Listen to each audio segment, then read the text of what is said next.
Good evening, everyone, and welcome once again to another one of our Three Wise Potatoes podcast. It's been a while, hey? I think we've been on hiatus for 3-4 weeks now, just over a month, I suppose. Yeah. Yeah, but we're back. We're back. We haven't gone anywhere. We just took a bit of a break. So we're back with Prush and Dean. Hello. So how are both of you this evening? Hello. Doing all right? How are you guys doing? Good. I'm good. That's good. Yeah, a And bit you? of a mixed bag of a week, if I'm honest. Just a lot going on, personal space as well as, I guess work rolling over into other things as well. So, it's a bit of a mixed bag, if I'm honest. But otherwise, coping, doing well, getting through it all That's good. one day at a time, or 1 hour at a time, I suppose. Growing through it all. Oh, hey, telling you, growing pains, rather, growing pains. It hurts. Mm-hmm. It does indeed. Agreed. So today, it's not my topic. It's not my floor for discussion. It's Dean's today. So Dun dun dun. yeah, we really don't know what's gonna happen. I didn't tell them so- anything. Muhaha. We literally don't know what's gonna happen. Yeah. So it's a surprise to us as much as it's a surprise to you. It's a surprise to me so- too. No, I'm kidding. All right, gentlemen. The topic for for it, Dean. today is Drum roll. life's many plot twists. Oh boy. So the plot twists in life. So the first question I wanted to ask the both of you is, what comes to mind when you think of life's plot twists? How do you define it? What are the word associations that help you describe it? And go. So I know I've used this analogy before in one of our podcasts, but I like to use it again. Where life's just this open road, where there's meanders along the path. There's hills and there's valleys, for example. Yeah. The deepest of dungeons and the highest of peaks. So for me, life's challenges appear. So that's the analogy I use. There's just these meanders on your path that is just going to be there. The deepest and the darkest of holes and the darkest of valleys, for example, on your path. So for me, that's the analogy that comes to mind. It's interesting that you use the word challenges there. Yeah, I mean, with everything that you're, going to grow through, Yeah. we expect resistance, right? In some form or the other. Either resistance comes from ourselves, or the resistance is manifested in an external environment onto us, for example. So those are the forms of challenges and things like that. But that's the way I see it, in an analogy shape. Okay. Yeah. For me, I kind of agree with Yash. Like life is this path, and it has different turns and stuff like that. But when I think about plot twist, you just think about like something unexpected happening. Yeah, exactly. There's things that you expect, right? You can be like, okay, I plan to do something, and then like it changes, or maybe you can foresee things that'll change. But then a plot twist comes in, and it's like, oh, this I totally didn't expect that. I think I can describe a plot twist, for example. Yeah. Best way is the Sixth Sense movie. If anyone's pictured yeah. watched The Yeah. Sixth Sense with Bruce Willis, I see And the dead little people, and yeah. Yeah. And that sort of that's a plot good twist, it's That's a nice it's one. something that kind of just sideswipes you, Yeah. for example. You don't see Or it the coming. Prestige, Oh, The Prestige. Oh, The yes, Prestige was yes, a Yeah. fantastic movie. My mega goodness. plot twist. yeah. So Yeah. it's an unforeseen something, really. Yeah, but I mean, unforeseen somethings can be both good and bad, though, right? I mean, to use your Yeah, for metaphor sure. of the road there, I mean, a plot twist could be a pothole, but it could also be as you go around the mountain, you might see a rainbow. It's unexpected, Yeah. but it's still something quite different. For sure. It actually is. quite It beautiful. is. So I mean, I think throughout my growth path or whatever, I've always had this belief that things kind of occur with the right timing and happen when they should. So like you just mentioned now with the pothole thing, you know, maybe I hit the pothole and maybe I had to change my tire. We had to change the tire recently going down. Oh boy. Yeah, another story. I mean, we'll talk about that later. But but maybe along the road there was a worse ditch that was being fixed, and I could have Or you missed a landslide because you stopped that to sort fix of a thing tire, because yeah. I stopped and changed the tire. So 100%, right? Things happen at the right timing for a particular reason, and that's sort of my belief anyway. On any path that you travel. Okay. Mm, yeah. And how do both of you feel about plot twists when you've encountered them in your life? I mean, is it something that you welcome, or do you feel like you kind of resent them because you wanted things to go a particular way? Uh, I wouldn't say resent. Hmm. It's more of a thing of like, it, it honestly depends on what's happening, but for me, I like to have things in my purview, you Mm-hmm. know? And I like to have like vision on how things are gonna go and like expect them to go a certain way, you know? Yeah. Because I'm kind of been on recently, well, other than like the last couple of weeks, but recently I've been on a train of like directing my mental precision on certain things that I want to happen, and then like expecting them to happen, right? Mm-hmm. And then when something unexpected happens, like I like today, I got a call from someone at work, and they're like, "No, you have to sort this out, and you have to sort this out," and I'm like, "This is really not what I expected to happen this week, Plot right?" twist. So plot twist, right? And then you're like, "Oh, you know, it just like it like comes out of nowhere, and then it sits as this big thing in your mind, right?" But I don't know, like you could use the word resentment, but for me, it's just like it's an annoyance in some cases, but in some cases, it's like windfalls, you know? Yeah. How Um, do you avoid spiraling in that situation? yeah, it's difficult because you have to kind of what I try to do is big picture, you know? Got it. Um, That's how you you ground you have yourself. a Yeah. So you like you have this huge like everybody has this big picture world of how they see things, right? Mm-hmm. And then when a plot twist comes in, if it's a great thing, then you're like, oh, you know, it's adding to my big picture, Yeah. and then everything looks better. But when it's something that's hard, right, or something that's difficult that just shows up, then you like sort of end up focusing all your mental energy on it because you're like, oh, I don't want to do this. Oh, this sucks. Oh, this sounds so bad, and then you lose big picture. So when stuff like that happens and I get the chance to remind myself, because obviously you're focusing on whatever happened. Yeah. When you get the chance to remind yourself, then you're like, oh, you know what? In the grand scheme of things, it's manageable, you know. Yeah. And things happen and things come out of nowhere. Then there are big things that can be like almost unmanageable, but you have to also understand that it's sort of part of life. You have to be able to deal with the things that come up in front of you. Yeah. And you, Yash? Hello, darkness, my old friend. I've come to talk to you again. No.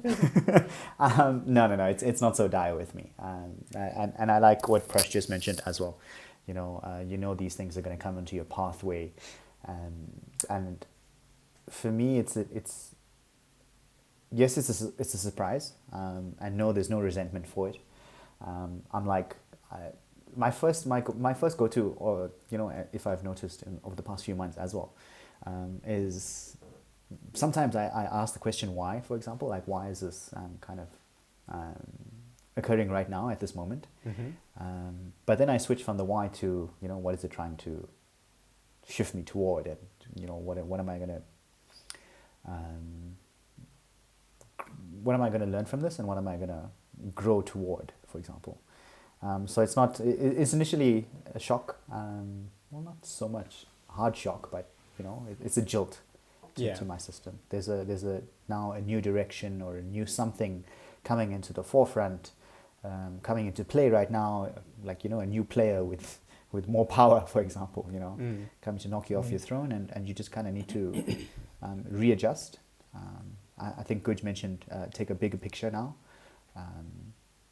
Look at the playing field with this new variable, and kind of decide what the best position and best pathway forward is going to be, with this included. You don't exclude this something. Yeah. It's on the playing field already, so it has to be dealt with, for lack of a better word. There's another word that I'm looking for, sort of dealt with. But you have to take it in your stride and you have to move forward with it. So it's not so much of a resentment feeling. It's more of a surprise. Okay, let's absorb this for a moment. Take the bigger picture, like Prash mentioned, and then let's see what we can do. But like Dean was saying, or like Dean, I think also when Dean used the word resent, it brought up things in my mind that said, what happens if it's something that you just really didn't want to happen? Or it's something that's just extremely inconvenient. Yeah, because In things like that also tend to, I mean, I brought up spiraling, but if you're tired and you just want things to go according to plan and then something else happens to derail things, and that inconvenience can very quickly turn into, when you ask, like, why is this happening? The why is, it can be from a place of, self-pity, or it can be from a place of self-development. So it's like, well, why is this happening? What do I need to learn from it? Or why is this happening to me? I'm not a bad person. Why do these things keep happening? I think so. Like, I think there's a saying. You have to get curious about occurrences in your life, right? Yeah, and that by getting curious, it's about asking the right questions at the right time. And I know you mentioned, if you're already in a very emotionally drained state, and then something pushes you over the edge even more,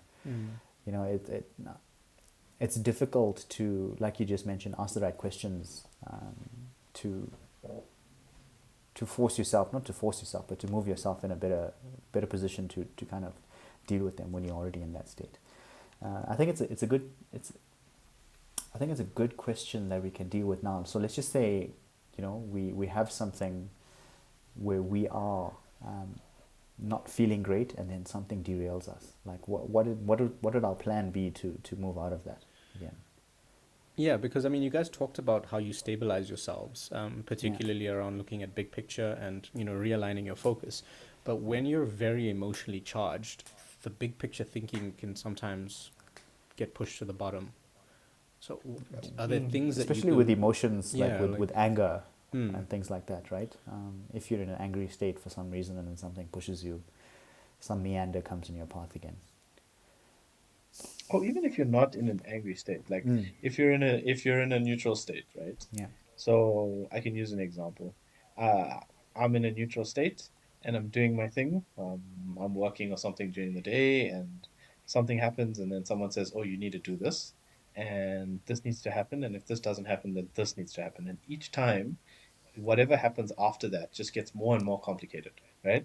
And you're sitting there and you're like, "But I really didn't need this right now," you know? And then it sits at the forefront of your mind the rest of your day, because you're like, okay, this is another thing that I need to do. And for me, it can actually become a thing that you resent, because you're like, why is this happening? But you get irritated with the people around you, not in your personal space, but in that environment. And then you're like, but why? It's just so confusing to you that these things will happen.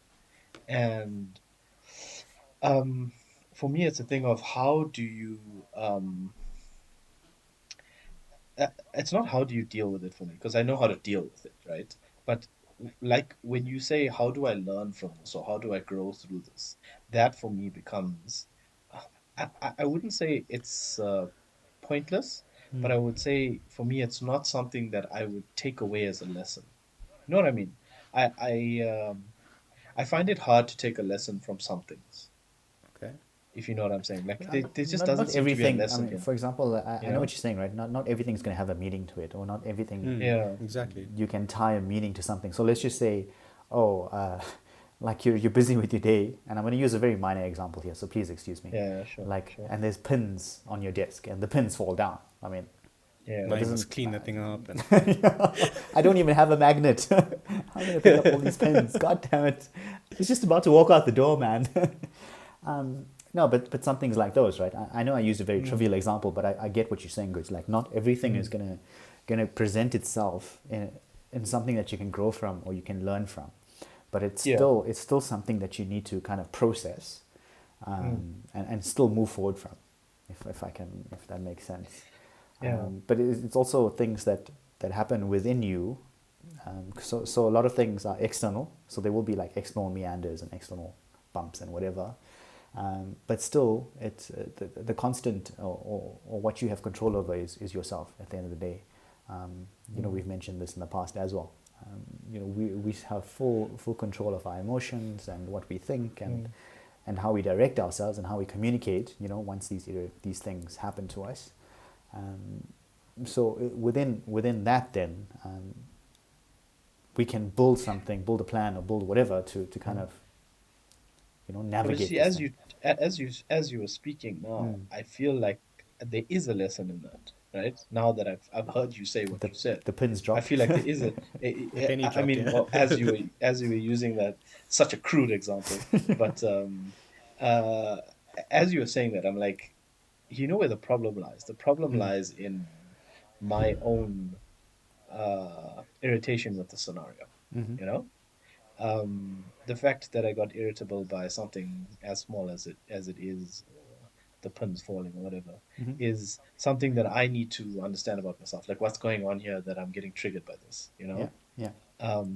And that is something that I think it sort of helps re it sort of helps understand where the problem is. The problem isn't with the scenario that's occurring because whatever happens might just be a daily thing. It might be a thing, not you dropping pins every day, but You could some stub your you drop a pin toe, today, spill you water. stub your toe tomorrow, yeah, and why am I getting triggered by that? What kind of emotional state am I in that this would trigger me?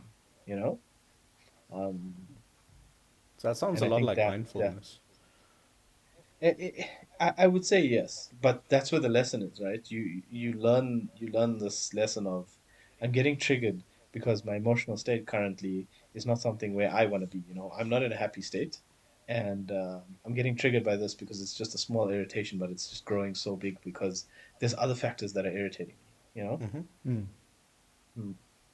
So it sounds like the process we're talking about here, if I had to just label it very quickly, it's like identify what's going on. So label your state and Yeah. identify that you are being triggered, that you are emotionally taxed or whatever it might be. Then the next thing would be to shift into something, and you guys use your stabilizing tools for that, and that's big picture thinking and all that. So we identify, we shift, Yeah. and then the thing that comes in at the end is a little bit of retrospective. What can I learn from this? Yeah. That sound about right? I, yeah, because you know what the silly thing is, and I'll use an example of my week this week, right? But obviously I won't give specific details. Someone called me after work today. This is after work. This is in my off time, right? And they were like, "Listen, you need to do X, Y, Z, and then if we don't do X, Y, Z, and that doesn't happen, then you have to do ABC, and ABC is considerably more annoying than XYZ, right? Yeah.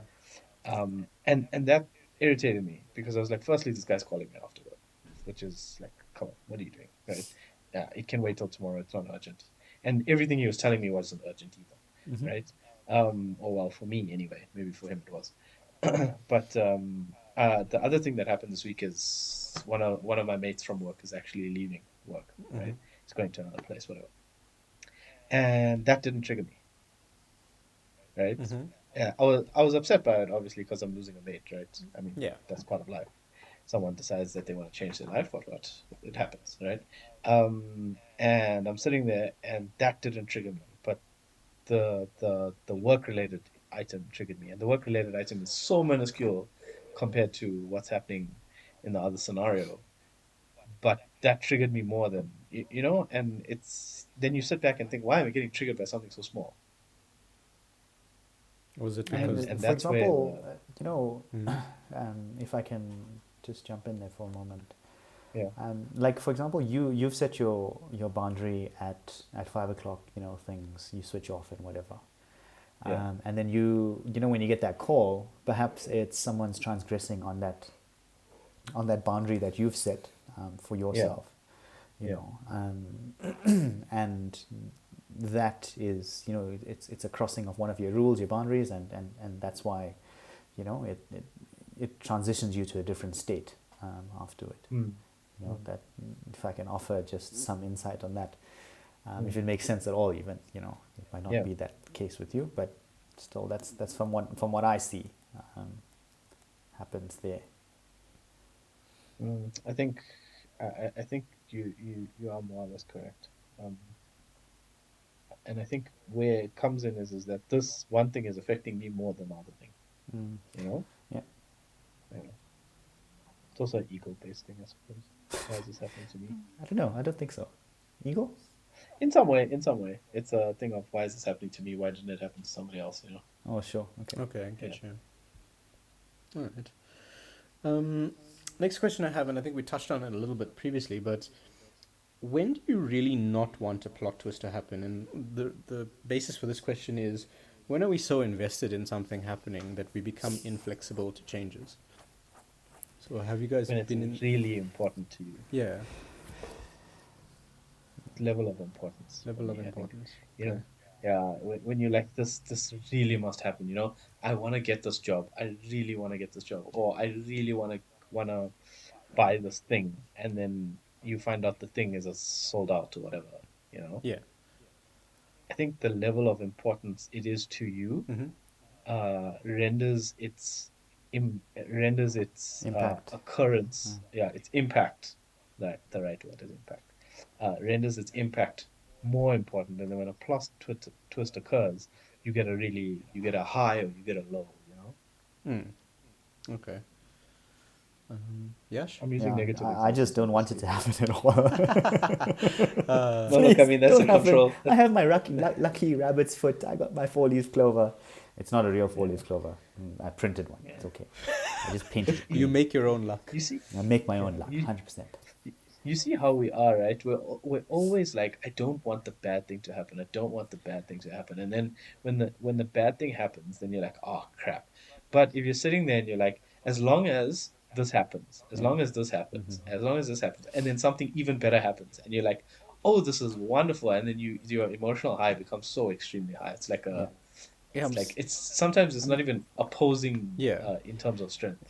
I'm so It's in glad you some brought that up instances. because again, like there's this the other side of a plot twist, and that something Yeah, good can happen. it's still a plot twist. Yeah, Oh, exactly. yes, definitely did. Yeah. Yeah. Yash has a really good way of explaining it. I don't know exact words here, Yash, but I remember something about God's delays are not denials or something to that Oh, effect. God's delays are not God's denials. Yes, that. Wow. Yeah. Have you ever said that before? He said it Yep. to, well, he said it to me lots of times, probably because I needed it lots of times. So thank you for that, Captain. But yeah, because sometimes we are very inflexible because we want a certain outcome, and we're very upset when that outcome doesn't occur. But then later, as we get a little bit more mature and a little bit wise, and we look back, we go, you know what? I'm actually very grateful what I wanted didn't happen because the plot twist actually brought me something way better. It's 100% better. And at some instances as well, when we focus on the negativity, I know some of us, like maybe even the listeners as well, believe in the law of attraction, for example, Mm-hmm. where we think about the negative and the negative will happen I because we do. focus on it. Yeah, no, Yeah. 100%. Yeah. That sort of thing. And it's not to say like we do that, but it might be in the back of our minds as well. Somewhere in the back of our minds. No, we're not consciously thinking about it, but we are overthinkers, and we somehow think about every scenario, unfortunately. So we might be attracting it to ourselves at some point as well, unknowingly. As best as we can, we don't think about negative thoughts, but that's just a possibility as well. It's an interesting chain of thought you're on there because there's also a theory within the law of attraction that you shouldn't look for a specific outcome. You should look for a feeling and manifest that feeling because your mind can only conceive so much. The rest the universe can actually deliver. So sometimes we'll see a plot twist as negative, but actually it's an entirely positive thing. We just can't see the big picture. And we're manifesting something way larger and way better for ourselves. But because we were so invested in the small thing, that's what we could see, we're unable to appreciate the larger blessing that's coming. I think a very good thing that you mentioned just now is just the feeling, right? Attaching it to a feeling. Yeah. I was recently at this business seminar that I told you guys about, Mm-hmm. and one of the steps that they ask you to do is to just close your eyes and imagine like a perfect scenario for yourself, Mm-hmm. and then physically see yourself stepping into that environment, physically see yourself doing those things. And the feeling that I got, or if I can describe it, that tingly feeling in your body, Yeah. that super tingly, super joyous feeling. Yeah. You got the flu. But so I physically, the exercise is you close your eyes, you open your palms, and you picture a perfect moment, and you step into it, and you have to step into it. And then the moment I took that step, it's like that feeling, right? So you're attracting that feeling, and it's 100% what Dean just described. You're not tying it to a goal, you're tying it to a feeling, because you want to feel more of those things, more of those good things. And so you shift into that place. Anyway, sorry, just detracting there for a No, moment. That's nice. I like it, I think what you both said is really good. I think what I would ask out of this is, I sometimes find it very difficult to put myself in a feeling state. You know, Why? it's a thing of when you're in a Can, specific yeah. state, it's very difficult to move to a different feeling state. Oh, I get you. So Um, if you're sad and depressed you and you know, want to try and feel happy, you can't just feel happy. You gotta. or even just frustrated. If you're Yeah. frustrated by something, something's annoying you, and there's nothing you can do to fix it or change it. Mm. To go from that feeling to a better feeling, right? And the law of attraction literally is about that, right? You want to keep moving to better feelings, Yeah. right? Um, uh, it's not as like you have to work at it. Oh, agreed. I don't know if I'm quite sure that you mentioned this in the past, Guj, where we were talking about. I think we had a topic of bad emotions and things like that. And you mentioned Mm, you get up and you walk away and you go do something that you like. yeah, I think you mentioned that. Can something yeah. like that work? So what I've been doing recently is also trying to understand more about the law of attraction, and trying to put myself into those good feeling states. And that's why I'm saying it's difficult, because I personally am trying to go through that right now, right? And sometimes I forget that I need to keep putting myself in a better state, right? Because you get so entrenched in what you're doing. Or when you want to go to a better state, it's not that easy, because what's there is it Overwhelming. mentally, yeah, yeah, overwhelming might be the word. Um, so it's okay. Let's use overwhelming. Overwhelming is Maybe it's there, even right? And blocking then you. like, Maybe it's even blocking you from yeah, going to that state yeah, as well. yeah. I think blocking is the word, right? So blocking, it's blocking you, and to go to the next state, right? It's a challenge. It's not easy for everybody. It takes practice. And I think you're a bit more practiced in that scenario. I, Um, I 100% get you. I think in the past, if I look at it, one of the most difficult emotions for me to have a handle on was my anger. mm, And like you say, dude, it's not easy to break free of something like that, because you want to stay in it. yeah. You want to brood in it. It's something you know already. It's It's there. It's in your. comfortable. It's It comfortable, and it's a that's the lot of word. work to move out of it. It really is. Yeah. And you know how silly that is, I'm comfortable in my anger. Like, sometimes Dean and I used to discuss, like, at some points you also want that sort of melancholy.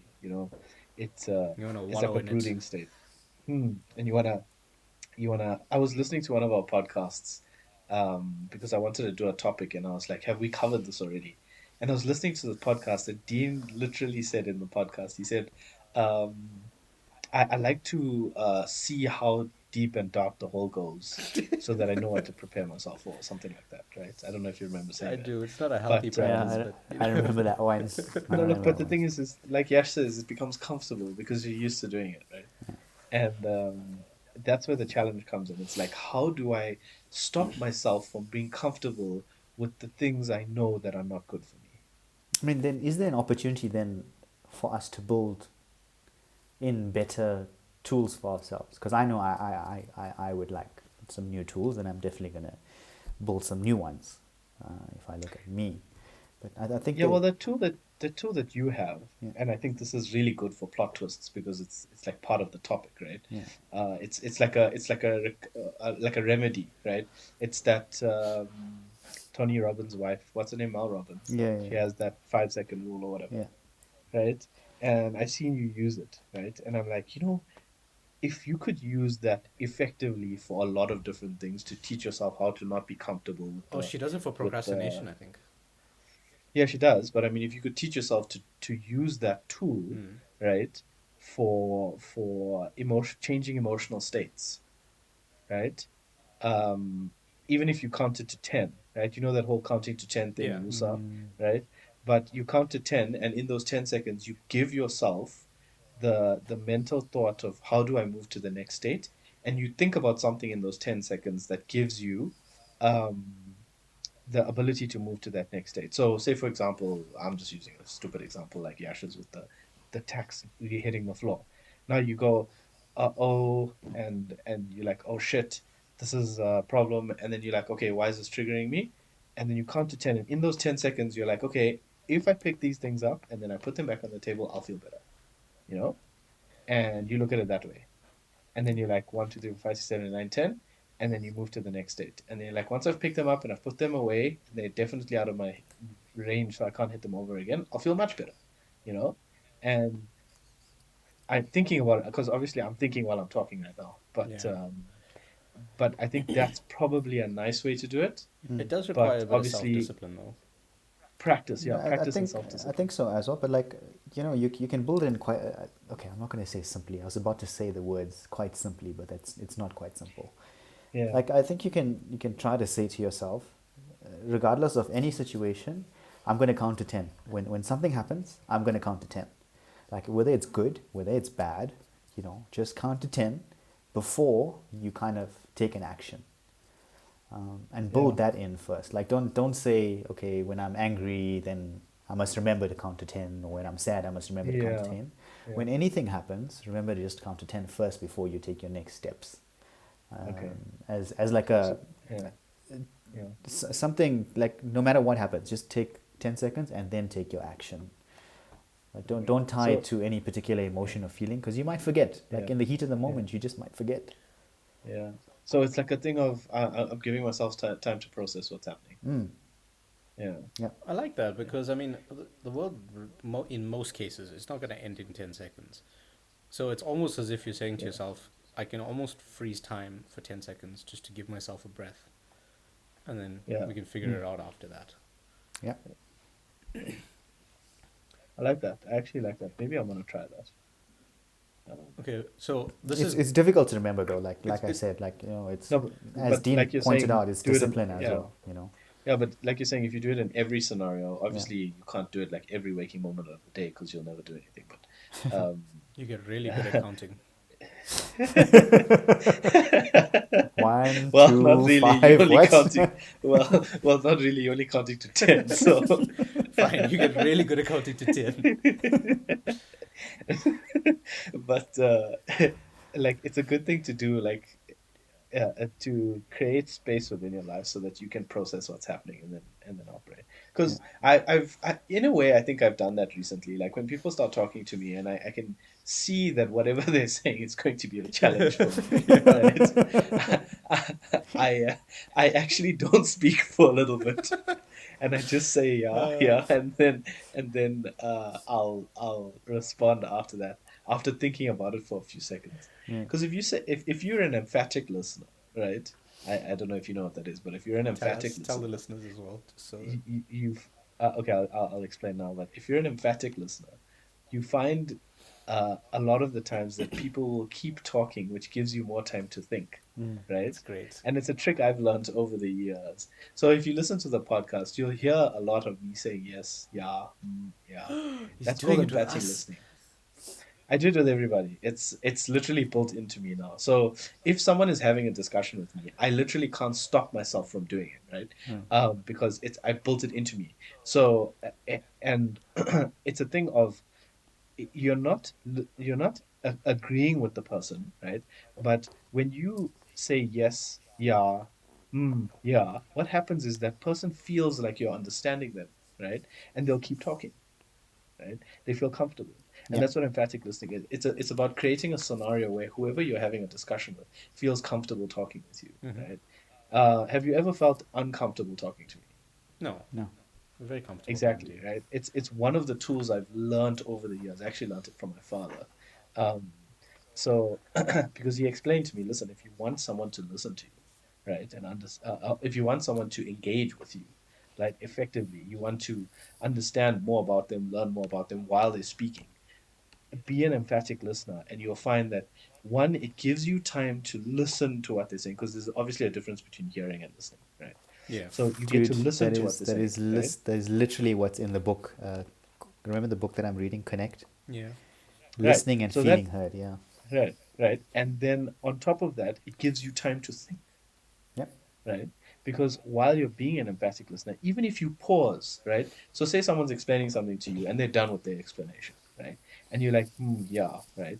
That person will actually continue explaining the same thing that they've explained to you, but in a different way, right? That's Because they true. want Yes. to get their point across and they want to make sure that they're heard and they can feel you listening to them, so they keep going, right? And that's that. And for me, that allows me more time to process, So right, mentally. So there's also another concept in the book as well. So I have these little notes that I write on the books. So when Okay. people feel emotionally met, they feel fully heard, which is what Prush is Ooh, doing. that's nice. Yeah. It's active listening. So he's, like he's saying, emphatic listening as well. So he's through his, it doesn't matter how small the word is in your response back to someone. You kind of just let them talk, and like Prash is saying, they reiterate at the end the points that were being mentioned in that conversation. Yeah. So yeah, sorry, I just wanted to pitch in just with that little Yeah. quip. I think it comes from one of those books, like How to Make Friends, and what's that book called? Oh, Dale Carnegie, how to Yeah, what is it yeah, called? yeah, yeah, I know what you're talking about. How to win friends and Um, whatever, something like yeah, how to make plans, yeah. that. Yeah. But the reason why I do it, and I'll do it like even now while you're talking, I'll still do it, and you'll notice it, right? And you might laugh, or you might even get irritated, because now you know what I'm doing. No, But not really. the reason why I'm doing it is because it allows me to, when I'm being an emphatic listener, I'm also listening, which means I'm focusing on what you're saying. If you are talking to me and I'm not umming and ahhing and yesing and knowing while you're talking, right? Then you can automatically tell I'm not paying attention to Yeah. you. Yeah. So I think that's something that I found it helps, and I think coming back to what we were talking about initially, because this is obviously a detour, but doing things like that, right, and giving yourself that 10 seconds or whatever gives you time to process, and in a plot twist, that will help you so much, right? Um, So so I much of think the world that's is quite cool. based on reaction, right? Yeah. Yeah, yeah, And yeah. and I react too quickly sometimes. I know I'm at fault with that. We all do, man. It's not only you. Shame. So like You're human. this timeout, whatever it is really will assist, like you just mentioned, Prash. Yeah, it's like a decision freeze. Like no decisions until we count to 10. Then we can figure out what to do. Hey, bro, if I did that, I'd be literally counting to 10 every 2 minutes. Only within the context of a plot twist. Man. Major plot twist. Major Dun plot dun twist, okay. dun. Yeah, there's lots. Ah, we'll get to that We also question need to soon. define what a big plot twist is and what a small plot twist is. Yeah, I mean, suppose. we tried to write it with movie analogies like The Sixth Sense. There's another one I can throw at you now, which is what is this? Kaiser Sose from The Usual Suspects, for example. As Okay, well. well, look, those are mega plot twists, right? Yeah. Those are like epic mega plot I don't know. twists. Maybe But even Fight Club too. I don't know. What's a small plot twist then? Well, I guess it's different for different Dropping the people. Like, pins. yeah, like, I guess it's different for different people. It also depends on which state you're in. Like, if you're in a low state, a small thing can be a big plot twist. Mm-hmm. Yeah, yeah, True, very true. yeah. So have you guys ever been in a situation where you were hoping for a plot twist? Yeah, a lot of times. Ooh, interesting. Like half my degree.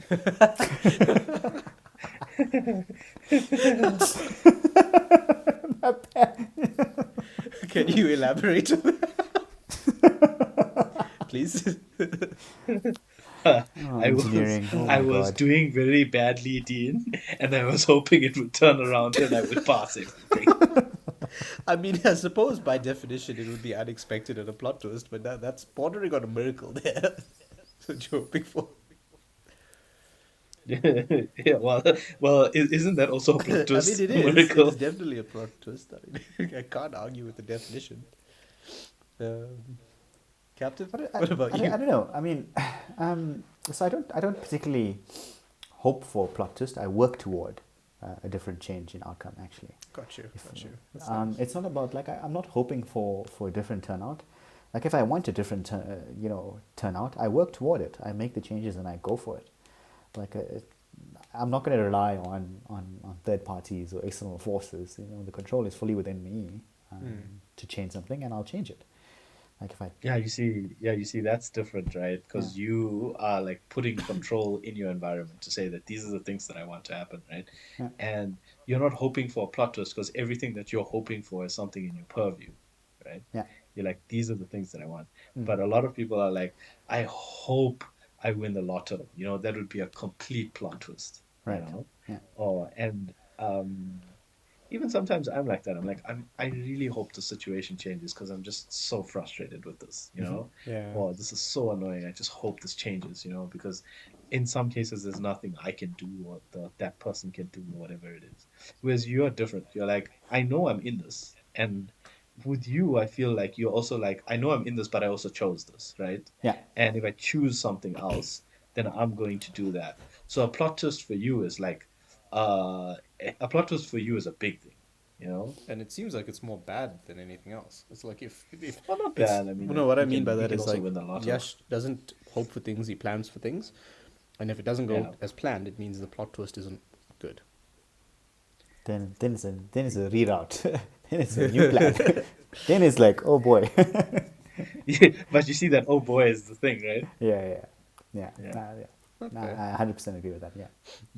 But like, do you guys have, by either definition, good or bad, do you have like favorite or least favorite plot twists that have that you felt in your life? Yeah, I think I have a few. Whew. Any willing to share? Uh, Can be good or bad. well, losing people in your life is one, I think. Yeah, that's true. That for me is a big plot twist because like you don't expect people to be there and then like not be Not be there, there. you Yeah. know? Yeah.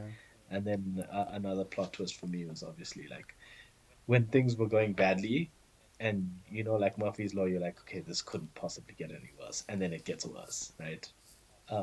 And then you're like, oh crap, you know. Yeah. And then, like now you can laugh about it, but when you're there, it's like, what on earth is going on, you know? Yeah. And yeah, uh, but there's also good plot twist as well. I mean, like finding someone, finding a new friend, finding a friend that you can relate to, finding someone that you like want to spend the rest of your life with, finding even new jobs, stuff like that. I mean, it you can have those. I have a lot of those favorites as well. You Yeah. know, um, Well, the example that comes to mind, and this may sound a little familiar, is like, you maybe go down to the canteen one day to get a sandwich and, you might bump into the love of your life. yeah, it could very well happen. Yeah. Wait a Seriously. second. Wait a second, Wait a second. What Dean, about? you got a canteen at work. Hey, no, bro. I wish I did. You just sold every us time, so Yeah, every I was time, like, what? every time I go to a coffee Such a shop, I'm seller. hoping for a plot twist, but hasn't happened yet. Such a seller. Oh man. You Cap, any favorite or least Yeah, favorite so plot twists you want to talk about? I'll note two, one in a good way and one in a two, both in a sort of good way, but from a bad situation, I suppose. I think I'll relate. Maybe I'll relate this to a job. So I was offered something for, I think a long time ago. I think in 2015 I was offered something. But something didn't feel right to me, Yeah. and so I turned this thing down. And then a week later, unexpectedly, another opportunity arose, and that was the one I ended up taking, and that was the one that got me up here to Joburg, Oh, wow. as I Oh, wow. wanted it. Yeah. And so that was the good one. Then the second one was I was quite frustrated a few years back where I was. Like anything would set me off. So like how Prush mentioned, used to get calls after hours and things like that. That sort of thing used to set me off as well, quite hectically. But I stuck things through, and once again, unexpectedly, I was offered a different direction. And had I, from a bad situation, from a bad mindset, had I made a rash decision and chose to have left and not stuck it out, I wouldn't have been, in the position I am now, for example. So, even in that bad state of mind, it was really hectic. Yeah. I managed to just say to myself, let's just rough this out for a bit longer and see what happens. And like I said, unexpectedly, something did change for the better. Good plot twist. So, yeah, I mean, it shows two things, right? One from where I was in a neutral mindset, and something occurred. Yeah. And one when I was in a mindset that didn't really do me any favors, and something came along that changed me again. So yeah. Okay. And then, I mean, you touched on it a little bit here, but the plot twists that have been the most impactful in your life. So, plot twists that have left the biggest scars, taught you the biggest lessons, or caused the most growth. You don't necessarily have to say the plot twist if you don't want to, but what is the outcome or the learning or the growth or the lesson?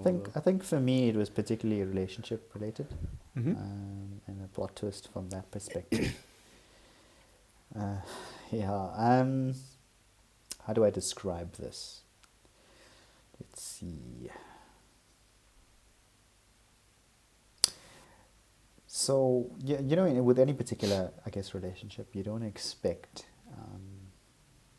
a negative outcome Yeah. or such dire consequences, right? Like Yeah. in this particular case, like the rug was pulled from under you. Mm-hmm. However, out of that is the version that you'll know me now as. And I take that as the biggest win. So there's a saying, if you lose somebody but you gain yourself, you win in the end. Oh, I love that. So that's how I kind of saw it. Like, yes, there was a loss, but I regained who I truly was. And I've developed into this. So for me, the plot twist was getting the rug pulled from underneath me, if I can use my English properly.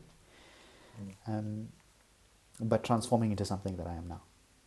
So from negative to positive in a relationship sense. So that was the biggest, a shocker to me, and that the outcome was a more, I think, centered, Stellar human grown being. up version, let's just say. Yeah. Mine was it's like it was linked to my studies. Similar to Yash, I think it sort of defines you, the big plot twists. Mm. Studying, wasn't doing well, wasn't paying attention to things, and then all of a sudden I actually found like the law of attraction and stuff, and obviously not really understanding what's happening, because sometimes bliss just wins. Sometimes I'm jealous of the gleefully blissful people, Ignorance really is bliss. Yeah, because when you're sitting in that scenario, and I was actually in a state of ignorant bliss, because I was like, okay, this seems like it's really cool. I can use this, like, this understanding to like grow myself. Yeah. And then I was using it and it worked. I mean, it worked wonderfully. I literally went from like failing to cracking courses and stuff like really well. And then in that, I learned another lesson where I got pegged back, right? So it was a plot twist into a plot twist, But in each one of those things, it sort of defines you, and you also learn this lesson. And I think where Yash is like 100% on the money. You know, when you lose something, but you gain yourself, that's where I learned self strength. Because I was pegged back by something, Yeah. and it hit me quite hard because I was like, how is this possible? How can this happen? You know? Mm-hmm. And then I just turned around and I thought to myself, listen, these things happen in your life, and you have to. The reason why they're so difficult is because you have to learn certain things, and I learned in that scenario that difficult things are going to happen to you. It's not your choice, right? Yeah. But when difficult things do happen to you, it's about whether one you can sit and think about it long enough and then decide, listen, this thing has happened, but I'm strong enough to understand that I can be better from this, right? And then work towards the self of you that is not impacted by those scenarios, not ever again, but not impacted by those scenarios to that degree Yeah. again. If it happens again, then you sit there and you say, okay, look, these things are happening to me because of X, Y, or Z reason or whatever. But I'm not going to get so triggered by them. I need to understand that these things happen and I need to just change the way I do certain things to not put myself in that situation again, you know? Mm-hmm. And I think even like with what Yash was saying, it's something of you lose a certain thing, but the thing that you're losing is allowing you to become the best version of yourself. Yeah, that's true. Yep. What would you say was your best and worst, Dean? Oof. I think phew. Worst one was probably the accident my dad and I had when I was 16. This was I was Mm. still in school. That completely changed my. It wasn't just a plot twist for me; it was a plot twist for my whole family. Mm. It was a particularly difficult time. It caused a lot of unwanted growth. Like I had to grow up very quickly in that situation. So yeah, you find out about yourself real quick in a scenario like that. So that was definitely the worst one. Yeah. I would never wish it upon anybody. I wish it's not that I say I wish it never happened to me because there's implications for my family and for my dad. Yeah. But I'm also grateful for what I saw come out of it from a family structure point of view. I I'm grateful that I had the support from the people around me to rely on, um, and I'm grateful that I didn't crumble. Sounds a little arrogant to say that, but I really am. No, we are too. We are too. Yeah. So that was definitely the worst one. Best plot twist. Phew. On a superficial level, it was watching the Champions League final with my dad.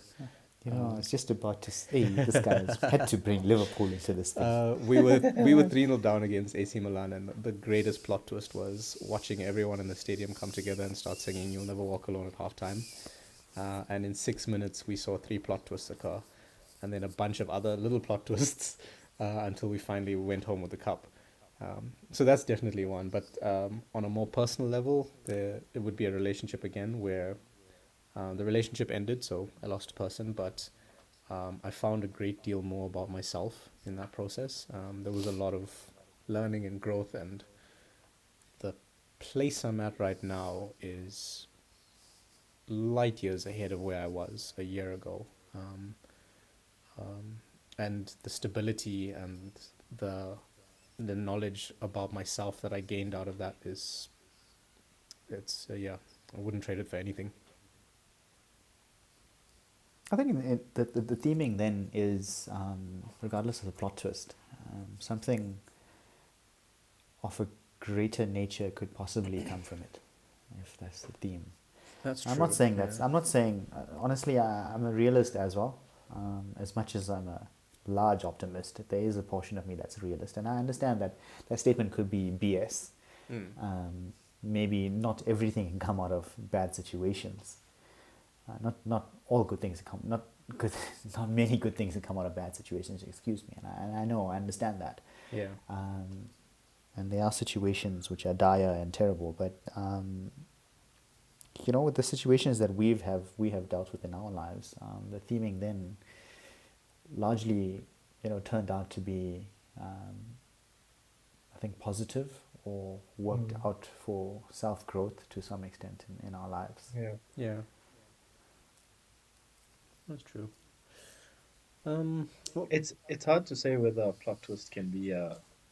Um, I'm not like you're saying. It's always going to have a positive outcome, Yeah. but it's also your mindset. Your mindset plays a huge part in that.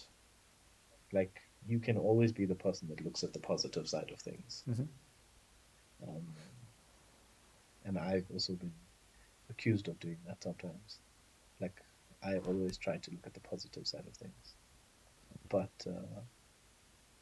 yeah, I think like you say, sometimes it's you got to be a realist, and you can't always pull positives out of some situations. that's true.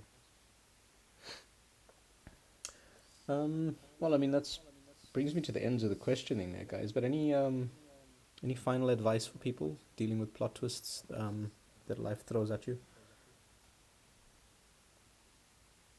Um, I would say there's not like a first step, second step sort of thing for me, because it's different in different scenarios, right? Sometimes you need time to process, but I think the main thing I would say is give yourself the time to process before you act. I suppose that is the first step, then, Um, isn't it? yeah, if we were saying there were steps, then yeah, I would say that's the first step. Like give your time, give yourself the time to process what's happened, and then if you can remember to do that, then react. Because when you do that, you can also in a moment of anger, it gives you some time to calm down. Yeah. But in a moment of like frustration, you don't do rash things, right? Mm-hmm. And sometimes that can aid you. I mean, if it's a good plot twist, then you don't have to lose your mind, right?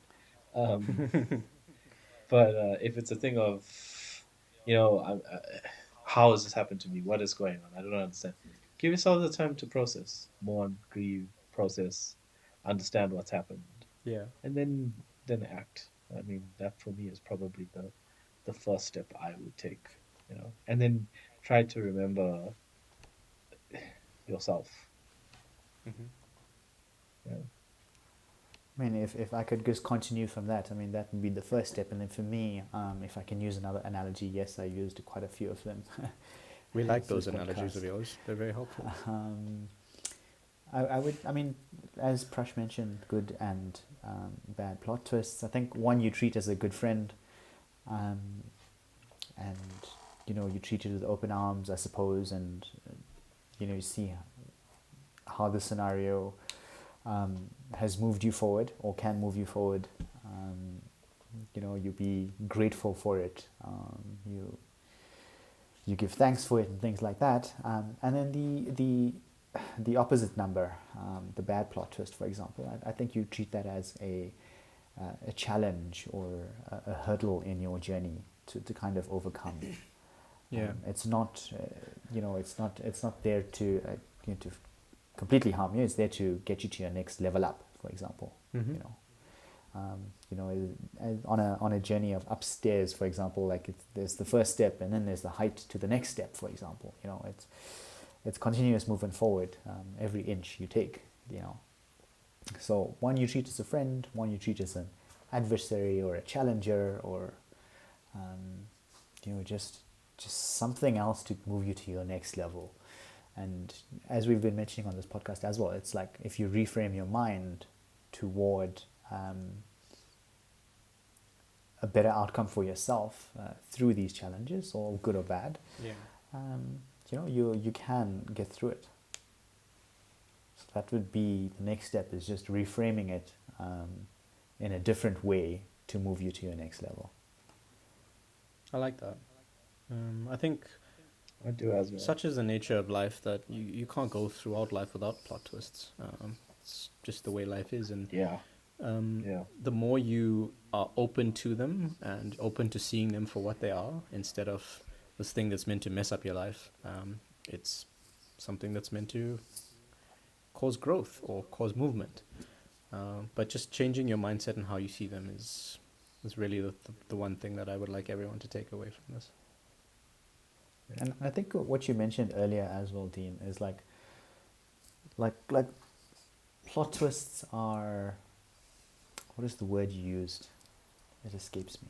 Part of life. Yeah, I mean, I know part of life. There's another word you used. There's a single word I can't remember for the life of me right now. Inevitable. When I started the sentence, I had it, but now I lost it. Plot twist. I had it and now it's gone. No, it's gone. Unexpectedly. And I needed that word because now my entire chain of thought was like around that word. Well, continue with the chain of thought. And it'll- Or what does the word describe? What does it sound like? I can't remember now. I literally can't He remember. lost it. He It's lost it. so bad. Well, what was the man. beginning part of your sentence? What was it? I can't remember. No, I can't remember. Or we can go back and listen to it. But I Someone think tell me. you started off by saying you used a word that described it, and I said part of life, and you went yes, but it's not that. Yeah. There was something else that you said, dude. Could be good or bad. They're inevitable. They shape us, grow us. Something else. Anyway, sorry. I kind of just lost that thought now. Damn. It's okay. We'll recap it in the next podcast. Don't worry. If I Yash will think remember- about it like you'll wake up at 2 o'clock in the morning and go, I knew it. Yeah, no. Code. Yeah. You're so forgetful. Just forget you forgot the word, Yeah, that's true. There we That's go. it. and then remember it. That's it. That's so weird. This never happens to me. Actually, it was happens this to me meme. all the time. There was this meme. There was a meme that said this guy forgot he had Alzheimer's and remembers everything. If only it were I that was simple. laughing so hard. Oh no, If only it were that's that so simple. funny. Oh man. Well, the brain is a pretty powerful thing. Sometimes it's Yeah. a useless thing. It's very useless, True to that. be honest. True that. I mean, in some situations, for example, like in the height of anger, for example, it's very useless in that point. Yeah, Very true. useless. Very useless. The emotions take over, things take over. Uncontrollable. But then you have the power to not create a bad plot twist in the environment. Oh, definitely. I'd agree so. Yeah. I wish good plot twists would start happening to me instantly. Well, we got to attract it, and we got to. Yeah, you gotta buy a ticket before you win the lotto. Well, I mean, we also got to create the environment for it too. Yeah. That's true. Create the environment for good things to happen. Mm. Like they don't just happen. It's doing. Mm. You know, I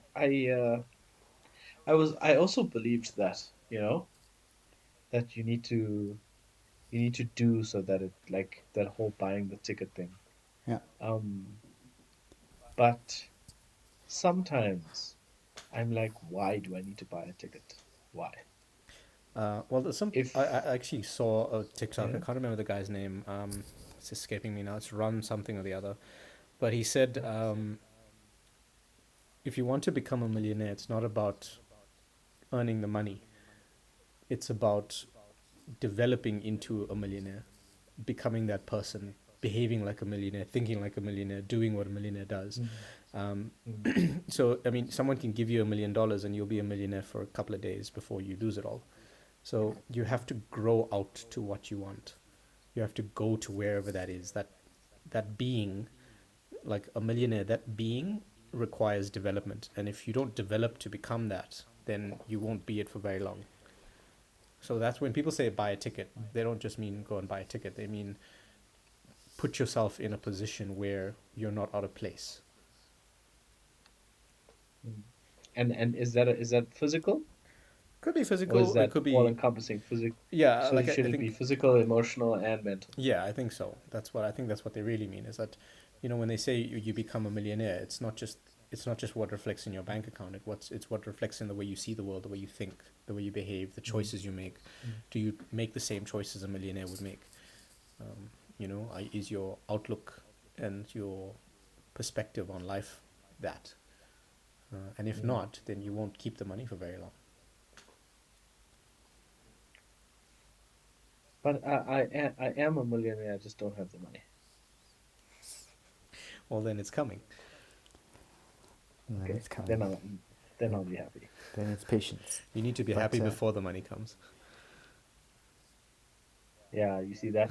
Yeah, that is the essence of the law of attraction, right? Yeah. You have to feel it, yeah. You have to believe and behave and do all the things that you would if you already had it. Mm-hmm. I can go spend R1 million tomorrow. You know what I'm saying? Yeah, but it's not your million, it's But the bank's. like you say, no, but like you say, it's a thing of you. It needs to be in you already. Yeah. Well, ladies and gentlemen, that's us, and we wish you a lot of happy plot twists with a lot of growth and joy. Thank you so much Okay. for listening, everyone. Good night. Bye. Night. Bye.